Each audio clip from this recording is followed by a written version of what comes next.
사무엘하 18장입니다. 이에 다윗이 그와 함께한 백성을 찾아가서 천부장과 백부장을 그들 위에 세우고 다윗이 그의 백성을 내보냈세. 3분의 1은 요압의 휘하에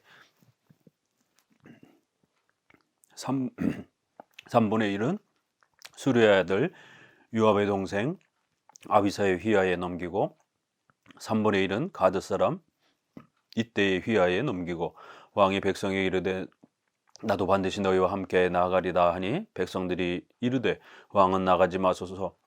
우리가 도망할지라도 그들은 우리에게 마음을 쓰지 아니할 터이요 우리가 절반이나 죽을지라도 우리에게 마음을 쓰지 아니할 터이라. 왕은 우리만 명보다 중하시오니 왕은 성읍에 계시다가 우리를 도우심이 좋으니이다 하니라. 왕이 그들에게 이르되 너희가 좋게 여기는 대로 내가 행하리라 하고 문 곁에 왕이 섬의 모든 백성이 100명씩 1000명씩 대를 이어 나아가는지라. 왕이 요압과 아비새와 이때에게 명령하여 이르되 나를 위하여 젊은 압살롬을 너그러이 대우하라 하니 왕이 압살롬을 위하여 모든 군대 지휘관에게 명령할 때 백성들이 다 들으니라. 이제 결국 이 반란의 마지막 순간이 왔습니다.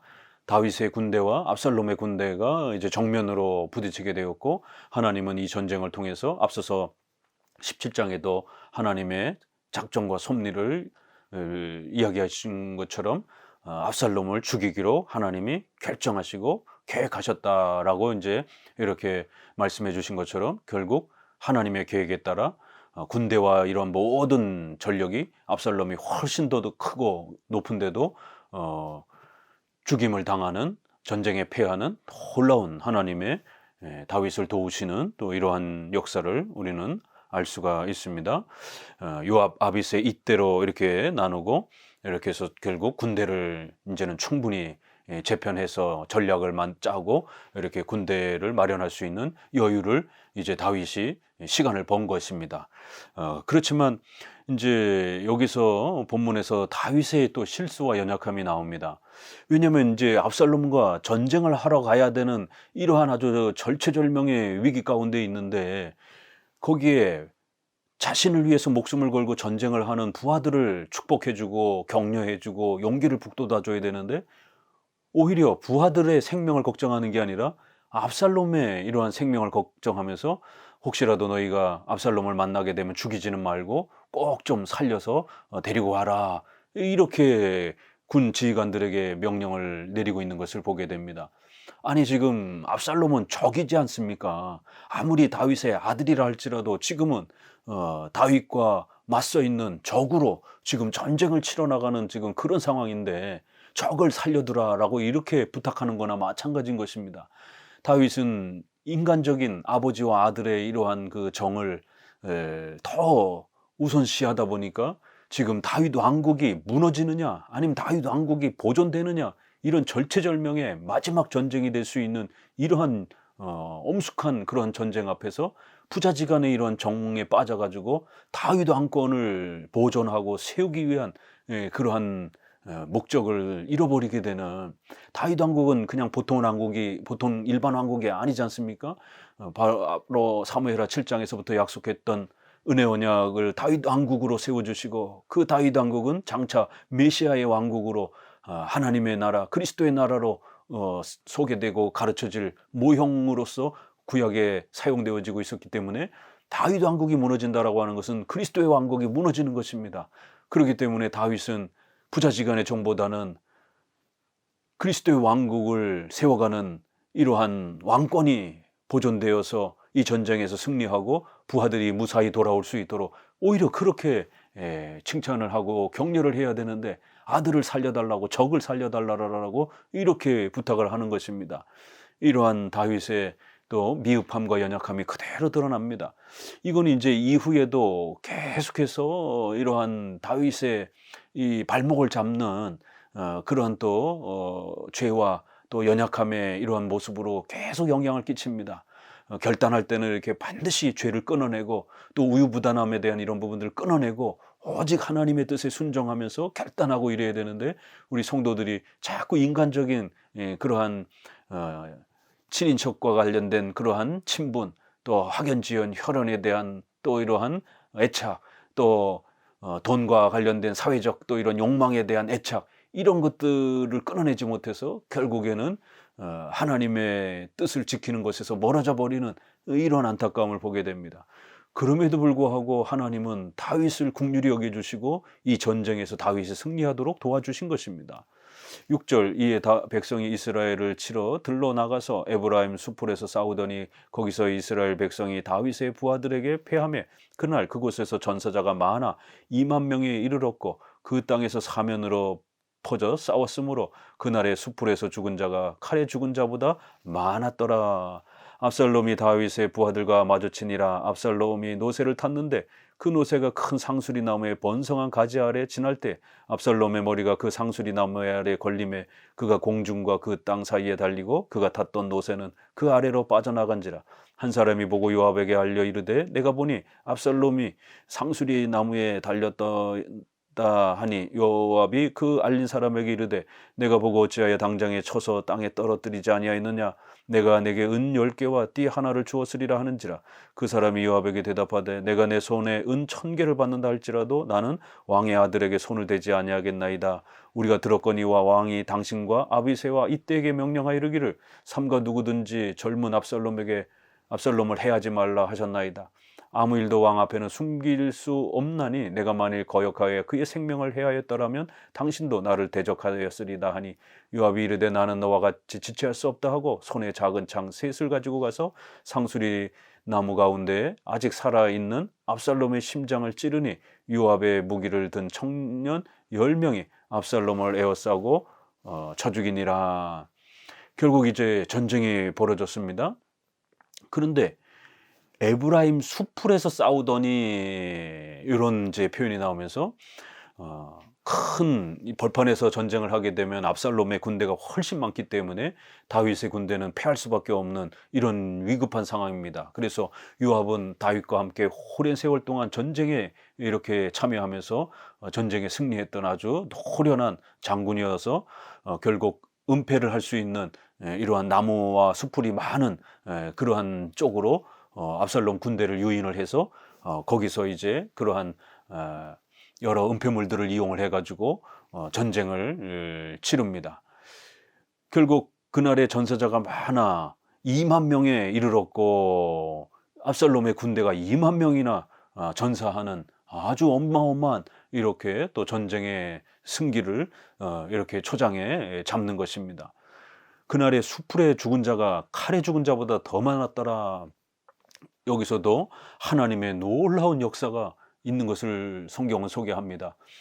군대로 치게 되면 너무너무 큰 차이가 나기 때문에 이길 수 없는 싸움이었습니다. 그렇지만 하나님께서는 이렇게 오히려 수풀로 그들을 유인하게 하셨고 또 그래서 그 수풀에서 이 수풀이 단순한 수풀이 아니라 또 여러 아주 울창한 또 그러한 또 이러한 술품 형태로 또 되어질 수도 있는 것입니다. 그래서 그 수풀에서 죽은 자가 칼에 죽은 자보다 많다라고 하는 것처럼 그 수풀은 뭐 가시 수풀이 될 수도 있는 거고 또 이렇게 뻘과 같은 진흙 이러한 또 수풀의 또 이런 형태를 취할 수 있는 것입니다. 그렇기 때문에 말이 지나가다가 빠져서 죽고 수풀에 걸려서 또 이렇게 찔려서 죽는 오히려 전쟁을 해서 칼로 인해 가지고 죽은 전사자보다 이런 자연 재해의 이러한 또 자연의 이러한 또 여러 가지 불편함 때문에 거기에 군인들이 이렇게 빠져나가지 못해서 결국 고통을 당하다가 죽는 이런 방식으로 하나님은 자연 만물을 이용하여 주셔서 결국 압살롬의 군대가 승리하지 못하도록 이러한 놀라운 하나님의 섭리 역사로 다윗의 군대를 도와주신 것입니다.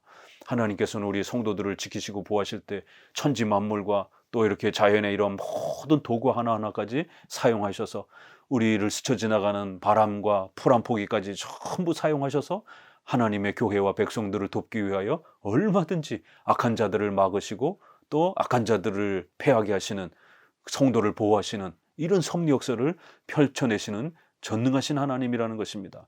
더 놀라운 것은 이제 압살롬이 친히 전쟁에 나왔기 때문에 결국 전쟁을 했지만 2만 명씩이나 초반에 벌써 패하여 죽고 결국 상황이 역전되다 보니까 이길 수 없다 생각하고 이제 도망을 갑니다. 그런데 하필이면 도망을 가다가 압살롬의 머리가 상수리 나무에 목이 이렇게 가지에 탁 걸리면서 결국 말은 쑥 지나가고 목만 대롱대롱 나무가지에 걸려가지고는 빼도 박도 못하는 이제 이러한 심각한 지경에 있었던 것입니다. 우리가 14장 26절에 보게 되면 그 머리카락이 어마어마하고 아름답고 그래서 외모가 출중하다라는 것을 자랑하지 않았습니까? 그래서 그 외모를 가지고 백성들을 선동하고 이런 모습을 보게 됩니다. 이렇게 하나님의 말씀에 순종한 게 아니라 인본주의적인 인간적인 그런 외모와 또 신체와 이런 것들을 자랑하고 그것을 오히려 더 드러내는 이러한 어리석음과 교만함이 오히려 이 머리가 너무 많다 보니까 또 머리가 길다 보니까 결국 그 수풀과 나무가 많은 곳에 그 머리가 결국 걸려버린 것입니다. 이렇게 인간이 최고로 자랑스러워하던 오히려 그게 자기를 죽음으로 몰아가는 가장 무서운 원인이 돼버린 것입니다. 이렇게 인간들은 돈 자랑하고 권력 자랑하고 신체적인 용모를 자랑하고 지식을 자랑하고 어리석게 자기가 가진 게 마치 자기 것 마냥 그렇게 하나님을 무시하면서 자신이 가지고 있는 특출난 거를 그렇게 의시양양하고 자랑합니다. 그렇지만 하나님을 외면하고 그런 인간적인 것만 자랑하다가는 오히려 크게 자기를 죽음으로 몰아갈 수 있는 자신의 삶 전체를 패망으로 몰아갈 수 있는 돈 때문에 패망에 빠지게 되는 권력 때문에 가정이 붕괴되고 패망에 빠지게 되는 그런 원인이 될 수 있다는 것입니다. 이렇게 압살롬은 자랑하고 또 의시됐던 그런 외모의 이러한 결국 모습이 그것 때문에 결국 죽임을 당하는 이러한 아주 비참한 죽음으로 또 그렇게 죽음의 위기에 처했습니다. 그러자 이 사실을 요압에게 알리니까 요압이 왜 빨리 죽이지 않았느냐 이러면서 야단을 치면서 결국 이제 쫓아갑니다. 그리고는 상수리 가운데 아직 살아있는 압살롬의 심장을 찔러 죽였다라고 이렇게 결론을 맺고 있습니다. 16절 요압이 나팔을 불어 백성들에게 그치게 하니 그들이 이스라엘을 추적하지 아니하고 돌아오니라. 그들이 압살롬을 옮겨다가 숲을 가운데 큰 구멍에 그를 던지고 그 위에 매우 큰 돌무더기를 쌓으니라. 온 이스라엘 무리가 각기 장막으로 도망하니라. 압살롬이 살았을 때 자기를 위하여 한 비석을 마련하여 세웠으니 이는 그가 자기 이름을 전할 아들이 내게 없다고 말하였음이더라. 그러므로 자기의 이름을 기념하여 그 비석에 이름을 붙였으며 그 비석이 왕의 골짜기에 있고 이제까지 그것을 압살롬의 기념비라 일컬었더라. 이 14장 27절에 보게 되면 또 이 압살롬이 자랑한 또 하나가 있죠.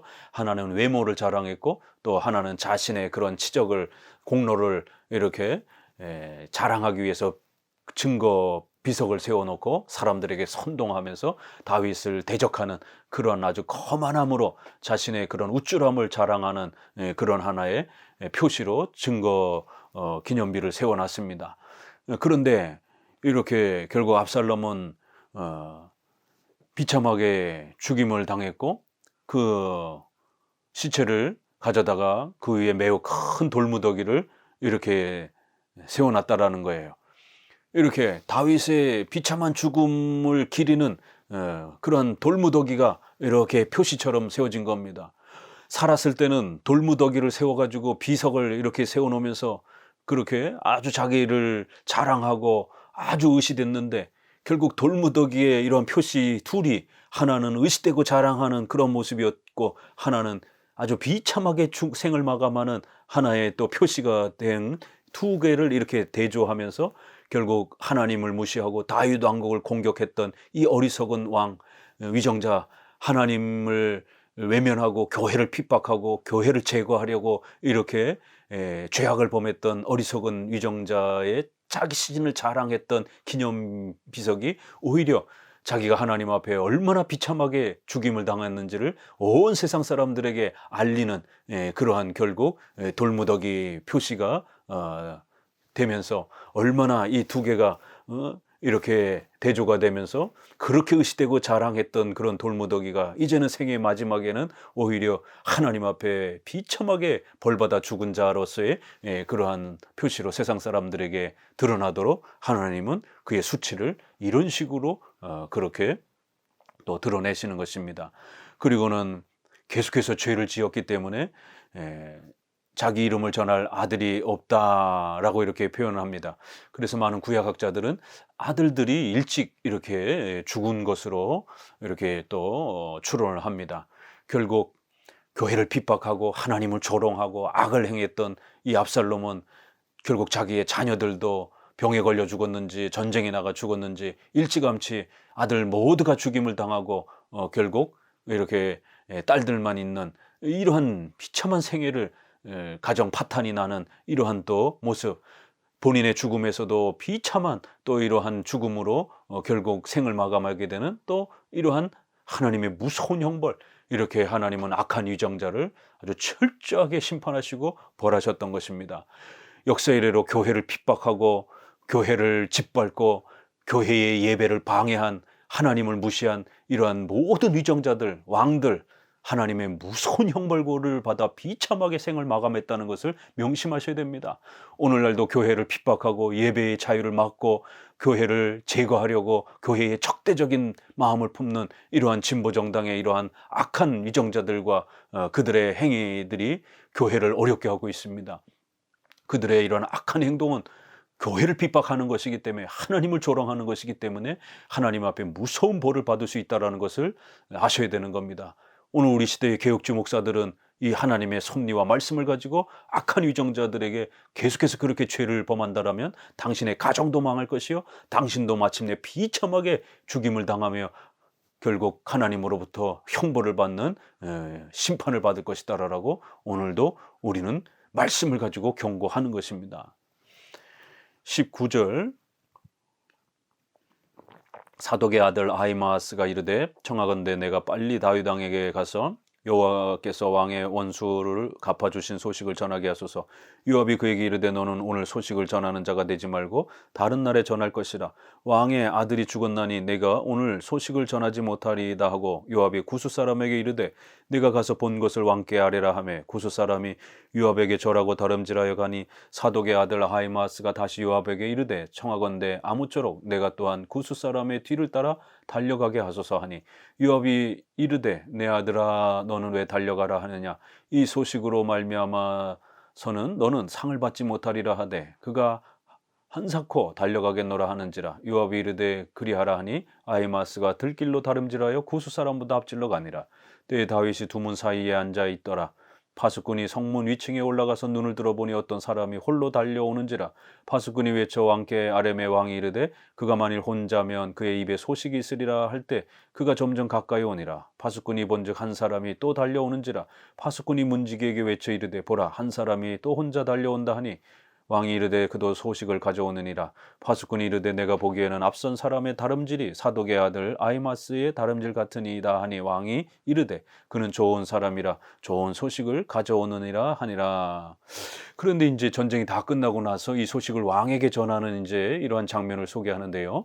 여기에서 바로 우리가 앞서 5절에서 소개한 것처럼 전쟁을 임하는 요압과 군사들을 오히려 격려하고 축복해 줘야 하는데도 불구하고 자기를 위해서 목숨을 바치는 그러한 군인들을, 부하들을 걱정하는 것보다는 오히려 압살롬을 살려달라고 적인 압살롬을 더 걱정하는 이런 다윗의 부자지간의 이런 애착에 너무 집착되어 있는 다윗 왕국을 보존하고 세워가야 되는 이런 공적인 이런 왕으로서의 책임과 직무보다는 이런 부자지간의 정에 너무 이렇게 함몰되어 있는 이 다윗의 부족함을 앞서 소개했습니다.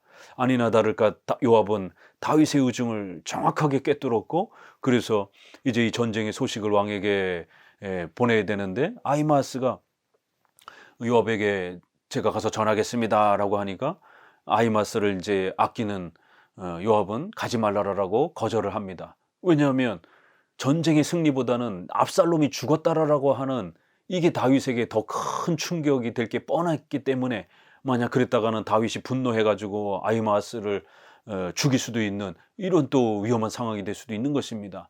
요압은 다윗이 지금 어떤 상태에 있는지 훤히 알고 있었던 것입니다.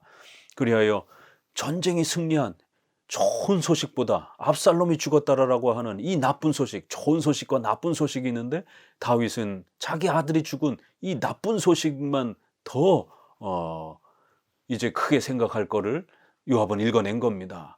하나님이 도와주셔서 승리한 이 부하들이 자신을 위하여 목숨을 버린 그러한 다윗을 위하여 희생한 이러한 전쟁의 승리를 더 중요하게 생각해야 되는데, 지금 다윗은 아들에게만 마음을 빼앗겨서 결국 사리분별이 이제 약한 이런 상태를 요압은 정확하게 판단했고, 그래서 아히마스를 못 가게 했고, 대신 요압 사람 종에 해당이 되는, 뭐 죽어도 괜찮은 그러한 구수를 시켜가지고 소식을 전하게 했습니다. 그 아히마스는 다시 한번 또 달려가고 싶어서 재차 요구를 했고, 그래서 못 이기는 척 결국 요압은 허락해 줍니다. 그리고 이제 두 사람이 이렇게 달려오는데 결국 이제 아히마스가 나중에 출발을 했지만 걸음이 빨라가지고 먼저 이렇게 다윗에게 도착하여 이제 다윗에게 소식을 전하려고 합니다. 28절, 아히마스가 외쳐 왕께 아뢰되 평강하옵소서 하고 왕 앞에 얼굴을 땅에 대고 절하며 이르되 왕의 하나님 여호와를 찬송하리로소이다. 그의 손을 들어 내 주 왕을 대적하는 자들을 넘겨주셨나이다. 왕이 이르되 젊은 압살롬은 잘 있느냐 하니라. 아히마스가 대답하되 요압이 왕의 종 나를 보낼 때 크게 소동하는 것을 보았사오나 무슨 일인지 알지 못하였나이다 하니, 왕이 이르되 물러가 거기 서 있으라 하매 물러나서 서 있더라. 아히마스가 이제 도착해서 하나님이 도와주셔서 우리가 이 전쟁을 승리로 이끌었습니다. 이렇게 첫 번째, 하나님이 도와주셨다라는 것, 그래서 이 전쟁을 이겼다라는 것, 하나님의 은혜라는 것을 이렇게 먼저 하나님을 높이기 위해서 다윗에게 소개를 했습니다. 그런데 다윗은 그게 중요한 게 아니고 내 아들이 살았느냐 죽었느냐 이거를만 더 묻고 있는 거예요.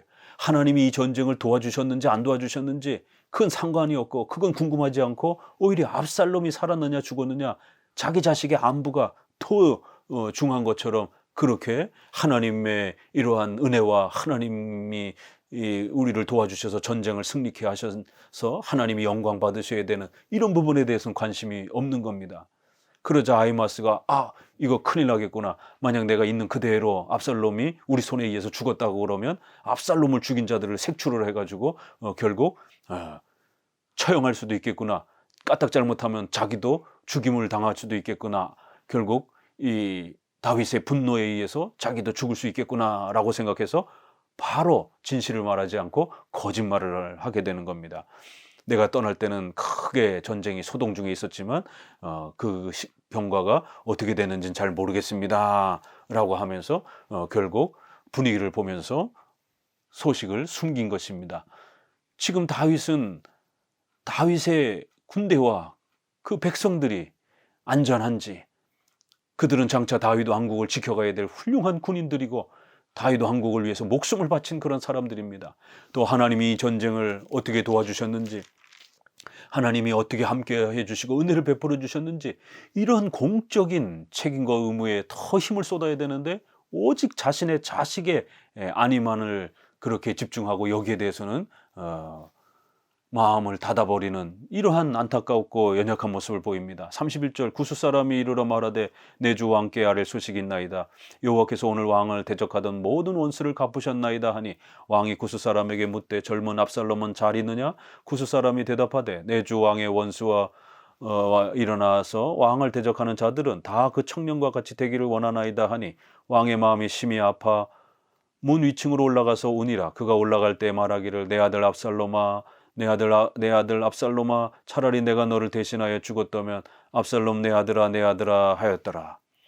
이제 구스 사람은 종이었기 때문에 이런 왕의 분위기와 왕의 마음을 제대로 잘 살피질 못한 것이죠.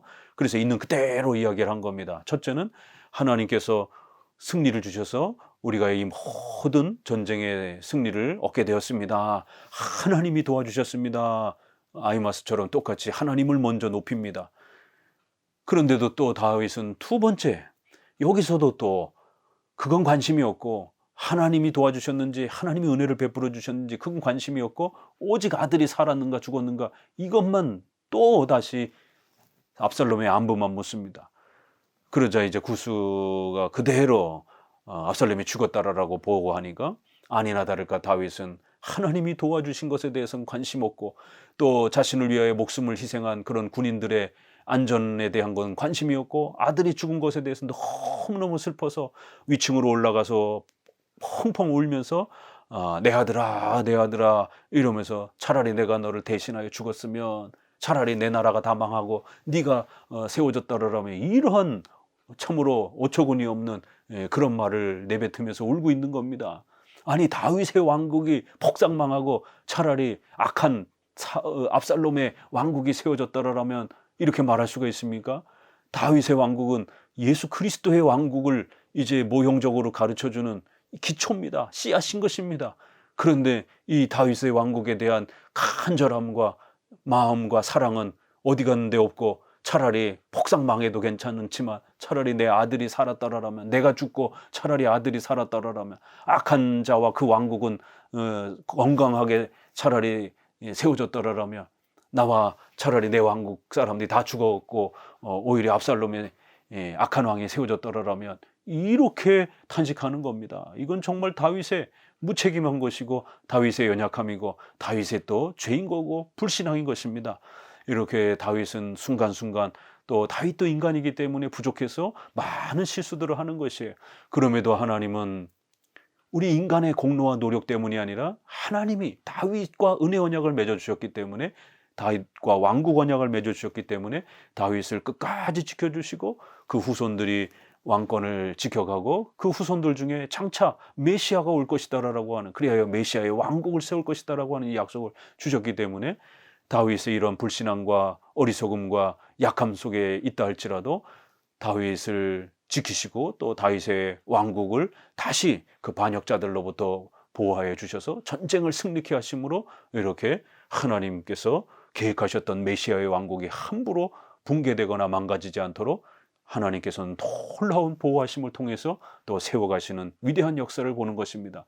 이렇게 하나님은 우리에게 메시아를 보내시기 위하여 이런 어마어마한 거대한 하나님의 섭리와 도우심을 통해서 하나님의 교회와 성도들을 지켜내고 계시는 것입니다.